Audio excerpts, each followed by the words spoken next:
Hello, magandang umaga sa inyong lahat. Bago lahat, pa-shout out kay Sir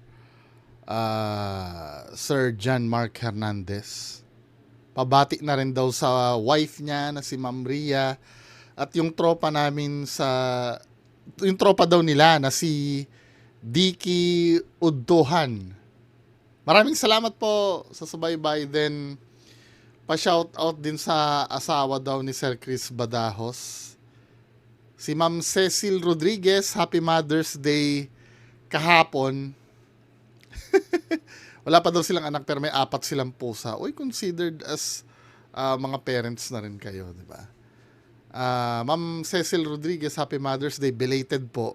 Kasi ngayon ko lang nabasa yung yung post, di ba? Anyway, di ba nakapagsabi na ako na ayoko nang i-content si Ferdinand Baarde.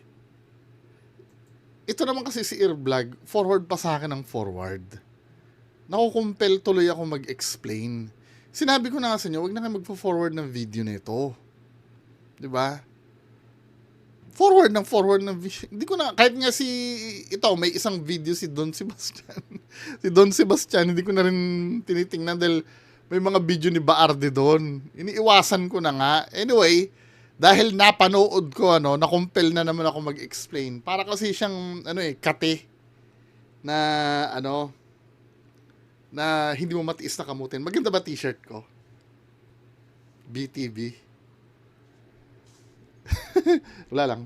Anyway, anong sabihin ko? Ito, ipi-play natin to. May drama na naman kasi si Baarde regarding dun sa pag-debunk niya kay Sir Yulen, no? I-play natin tong video na to. Sabi ko nga kay Earvlog, wag nang mag-forward ng ganito eh. Play natin. Lalabas ho dito na para bang meron akong bias eh. Diba? Pwedeng Alam mo, wait lang. Alam mo, Attorney Baarde, meron talaga tayong bias. Pero sa ayaw natin sa gusto, meron kasing tinatawag na objective eh. Yung bias, hindi na mawawala yun.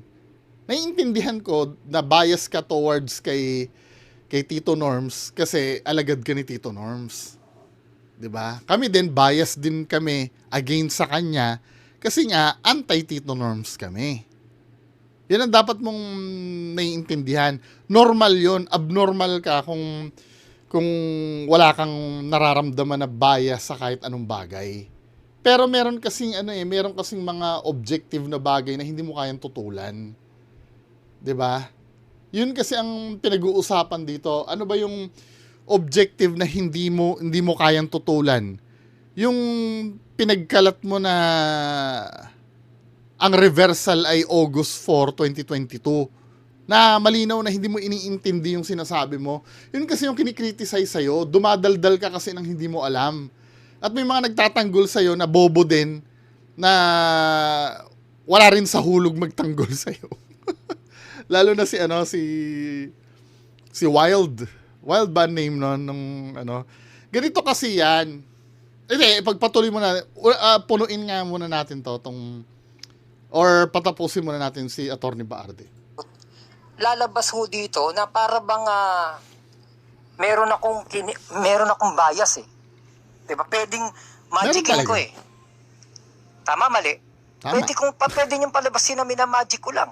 Minamagic mo naman talaga. Katulad nung sa August 4 na sabi mo, dun yun na reverse. Tapos naniwala yung mga tao sa'yo. 'Di ba? Pwedeng niloloko kayo. Niloloko mo talaga. Ganun. Ayaw niyo daw. Ano sabi mo? Niloloko kayo. 'Di ba? Pwedeng niloloko kayo. Ayoko nang ganun. Nanluloko ka na nga. Nagpakita ka nga ng peking birth certificate. Ano ba? Hindi mo pa ba? Na kinrap-krap mo pa na nagpapalusot ka pa na bawal lang ipakita. Ulul. Anyway, pagpatuloy natin. Mas maganda kung kayo mismo mag-compute. Kasi hindi na kayo naniniwala sa sinasabi ko eh. Diba? Oh. Kaya maganda kung kayo mismo mag-compute. Kung 3 years nga ba yun? Diba? Yun lang yun ha. O, tignan natin ha kung tama yung sinasabi niya ha. Although malabo naman yun dahil 'di ba? Hindi namang ganoon ang batas eh. Pag nag-violate ka. Sa 6 months yun. May sinasabi kasi sa background si Sir Yulen na 3 years and 6 months. Now, i-play natin yung isang video na nireakan ko na. Kasi may nagtanong sa akin, to be fair naman, may punto yung nagtanong. Babalik ko dun sa lumang video na nireakan ko sa'yo, no? Na hindi ko nakuhanan ng punto yun. Hindi ko nasagot kasi may punto din naman. Sana ba yun? Bagal kasi na itong connection ko. Wait lang ha. Yung unang nireakan ko sa'yo. Sino bang name nun? Ano ka name mo, sir? Ito si... yung tropa ni Don Sebastian. No? Nag-forward sa akin. Play natin to. Tignan natin yung facts. No, yung sinasabi niya kasi pinagmamayabang niya kailangan may facts, kailangan daw 'di ba, mga ganito, ganon. So pakita muna natin itong tinatawag na kung kailan muna siya nakulong. Para alam natin yung ito ha, aagrihan kita dito sa part na to. Kasi 'di ba, hindi ito ha, ang nangyayari kasi hindi ina-accept ni Baarde na kaya na-reverse yung yung decision ng anti-alias kasi hindi na nag-file ng memorandum yung kalaban. At nakalagay naman yun sa papel kung babasahin niya lang na hindi niya binabasa. 'Di ba? Hindi na nag-file ng memorandum yung kalaban ni idol niya. Now, ang sinasabi namin kasi, kaya mag-file ng memorandum yun o hindi, mabubuno niya na yun. Yung sinasabi ni Sir Yulen na 3 years and 6 months, yun yung total na pagkakakulong niya. It doesn't matter kung sa anti-alias yun o hindi. Sabing ganon, ni Sir Yulen, bakit pa ipupursue yun? Mabubuno niya na yung yung 3 years and 6 months. Kasi yun future tense kasi dapat yung pagkakasalita kasi ni Sir Yulen, I don't know if language barrier sa kanya, no? Hindi kasi future tense yung pagkakasabi ni Sir Yulen. Parang past tense ang nabuno niya na yung 3 years and 6 months. Ang tinutukoy kasi na 3 years and 6 months doon, yung total na pagkakakulong ni FLM. Kailan ba siya nakawala? Late 2024, di ba? So 3 years and 6 months, paki-compute na lang, no? Basta 2024 siya nakalabas eh. Kasi nung nangyari, 'di ba? Nakulong siya. Totoo naman yung sinasabi dito. I-track down natin yung sinasabi ni Baarde, no? Kulong siya. Diyan ako May yan, ang alala ko, May 19 yan. Nagsimula na ako mag-vlog dyan. Kasi bakit kinulong yun? Namimigay ng bills. So para makita nyo lang po, sa ABCBN po yan, May 19 po yan, napakaliwanag po niyan. May 19. May 19? Napakaliwanag po niyan. May 19 po. Happy weekend, everyone. Have a wonderful Sergio. Share na. May 19, 2020. Ayan, po. Makikita natin na May 19 yan, inaresto ng National Bureau of Investigation sa Quezon City ang isang internet personality, no? Sa optometry law. Kasi optometry law yung namigay siya sa Baguio, yun muna unang ginamit ng NBI eh. Inabol na, mag-bail na sana siya dahil bailable yan. Tapos na yung kaso na yan. Diyan lang siya inaresto sa, ginamit lang yun. Tapos na daw yung kaso pero magbe-bail. Ewan ko dito kay Baarde. Tapos pinasukan na siya ng, na raw siya, tawag doon, kung ano-ano ng kaso rin ang pinasa sa kanya. May 19, 2020. Okay, so maliwanag po na 2020 siya inaresto. Negosyanteng si Francis Leo Marcos, inaresto ng NBI, TV Patrol. So maliwanag po ito, na si Francis Leo Marcos, inaresto siya ng NBI, kailan? May 19, 2020. May 19, 2020. Okay. Maliwanag ko yan. Mm-mm. Walang daya yan, ha? O, Oo. May 19, 2020. So, Kaya lang, ang may daya dito, yung kinrap mo ito. Yun kasi ang kinikriticize sa kabobohan mo. Sorry ha kung na-offend. Pag sinabi kang bobo. Kasi ang bobo mo talaga dito, men. Ayaw kitang plastika na ang tali-talino mo. Ayaw kita sarkastikin, di ba? Kasi kayo din naman, makapagsalita kayo sa amin na akala nyo bobo din kami. Pero dito, nakita dito na ang bobo-bobo mo talaga. I'm so sorry, Atty. Baarde. 'Di ba? Baka mamaya magalit na naman yung mga follower mo sa akin eh. Pero ang bobo-bobo mo dito. kailan siya na-acquit? Hmm. So, tignan natin to, ha? Sinasabi niya, Tignan niyo yung acquittal niya, ha? May acquittal date niya din daw. yan. Wherefore, premises considered, the appeal is granted. Nag-appeal sila sa metropolitan na Hmm. nag-appeal sila doon kasi hindi naman inaatinan yun ni Francis kasi nga anti-alias Ang law. problema nito, hindi ka nagbasa. Hindi niya na pinansin yun eh Hmm. sa MTC. Kaya siya na guilty ron. Kaya nag-appeal siya. So yung the judgment of the Metropolitan Trial Court, Branch 28 Manila, dated Binasa mo naman pala eh. August 4, 2022. Diba? August 4, 2022. Nakulong siya May 19, 2020. 2 taon pa lang. Pero, ang sinasabi nitong sinungaling na si Yulen Budol, pwede na natin tawagin Budol, Bedel tol, ay nakabuno na raw. na rin siya, mag-a-attend doon kasi kahit mag-attend siya doon, O, kahit mag-attend siya doon, wala na, binununan ni Kulaong. binuno na. Medyo ano nga naman, to be fair naman, the way magsalita kasi si Yulen, past tense eh. Years and 6 months na si Kulaong. Yung 3 years and 6 months kasi, ganito kasi ang nangyari, Atty. Baarde. 'Di ba? 3 years and 6 months na Yung tinutukoy na 3 years and 6 months, yun yung pagkakakulong ni FLM ng kabuuan. Now, itong sinasabi mo, dito ka nagkamali eh, from May 19, 2020 to August 2022, 2 years nga naman, or mahigit 2 years. Dahil di ba May, 2 years, to be exact yan, 2 years and ilang months? May, June, July, August. Hindi, beginning of August. Siguro, 2 years and 2 months nakakulong si FLM. Lumabas yung hatol niya, anti-alias, 2 years and 2 months na nakakulong si FLM. So, ang bubunuin ni FLM, 10 months na lang. Tama? Kung ito yung susundin natin. Tama? Kasi sabi mo, ni-reverse nung August 4, 2022. Tama? Kaya lang, ang problema, hindi August 4, 2022 na reverse. Ito yung hatol sa kanya nung guilty nung August 4, 2022. Na-reverse siya, February, tingnan natin yung papel ha, na kinakrap mo. Ito yung papel na yun eh. So, na-reverse, ang tunay na reverse na decision, ito kasi hindi binasa ni Baarde. 'Di ba?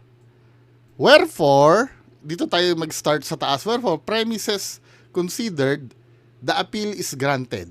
The judgment of the Metropolitan Trial Court, Branch 28, Manila, dated for August 2022, yung dated daw na August 4, 2022 na judgment, ay yun ang na-reverse and set aside. 'Di ba? So, hindi ito yung date kung kailan na-reverse.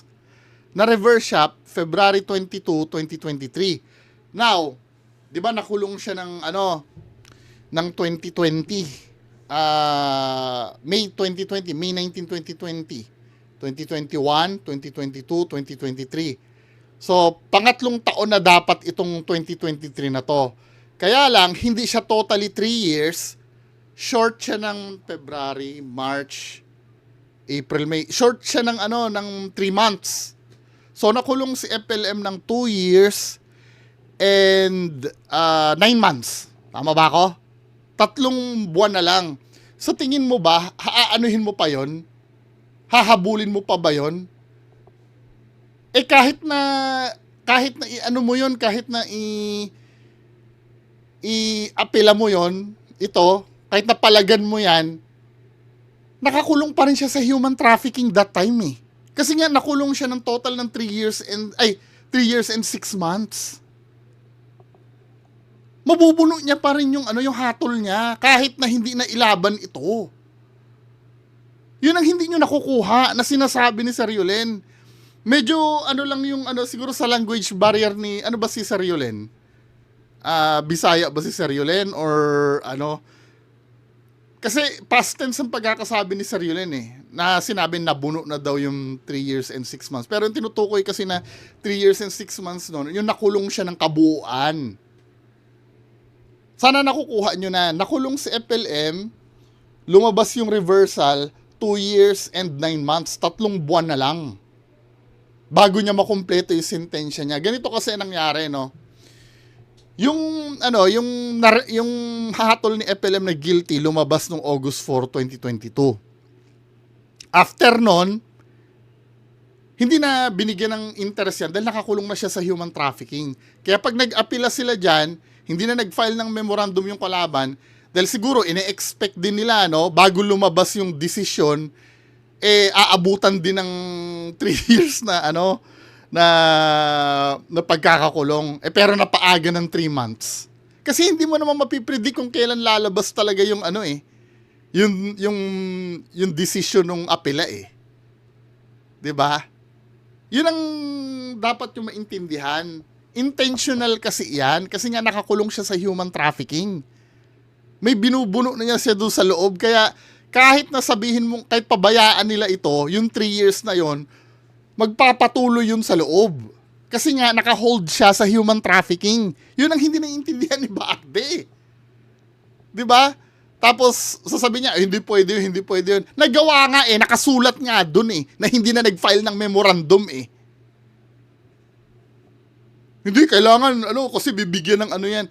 Nakasulat na nga dun ang dahilan Hindi naman sinabi na nanalo ito kasi, yung kabila ay nag-file tapos hindi nila na defend ng maayos. Sinabi hindi na nag-file ng memorandum.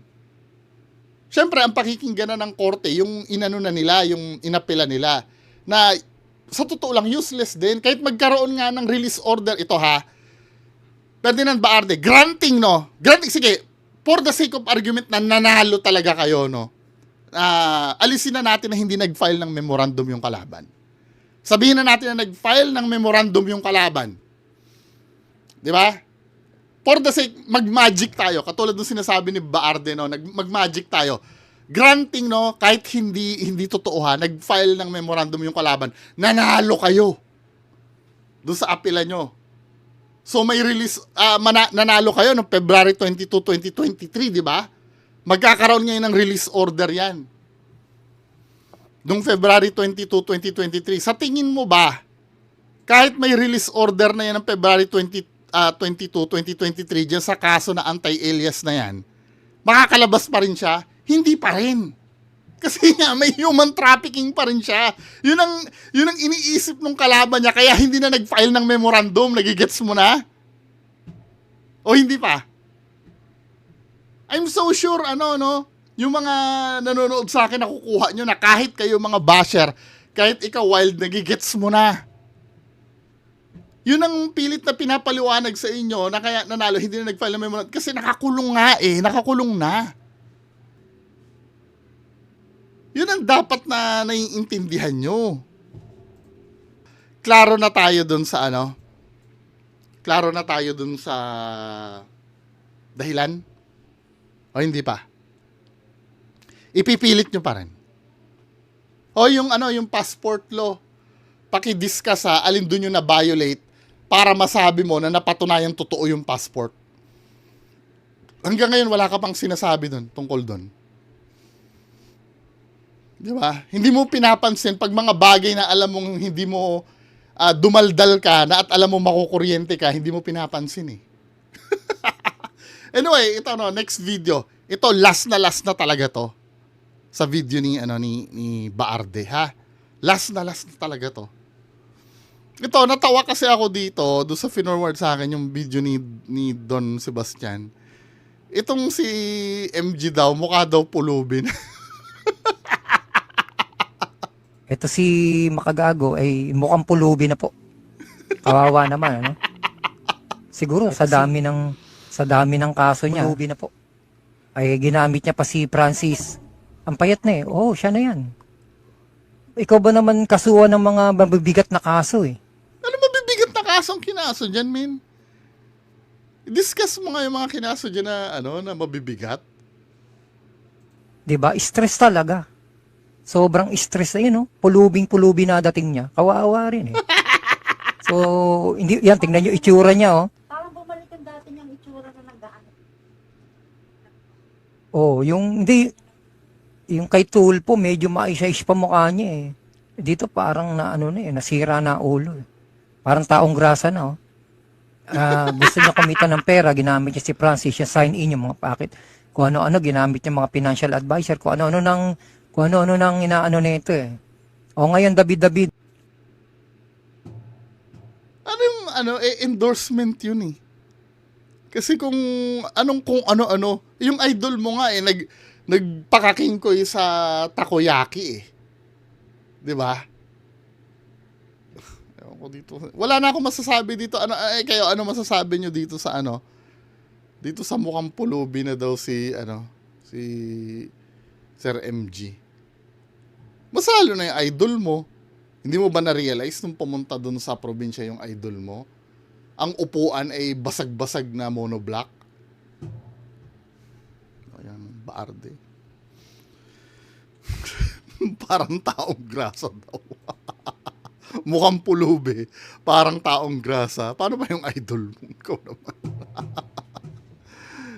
Wala akong masabi dito eh. Ano pa ba sasabihin natin dyan? Na ipinipilit niya na okay na ha. Yung mga nag-forward sa akin ng video, okay na. Pati yung may mga katanungan, siguro naman okay na. Ha? Last na yan. Magandang umaga sa inyo lahat mga kababayan ko. Bye-bye!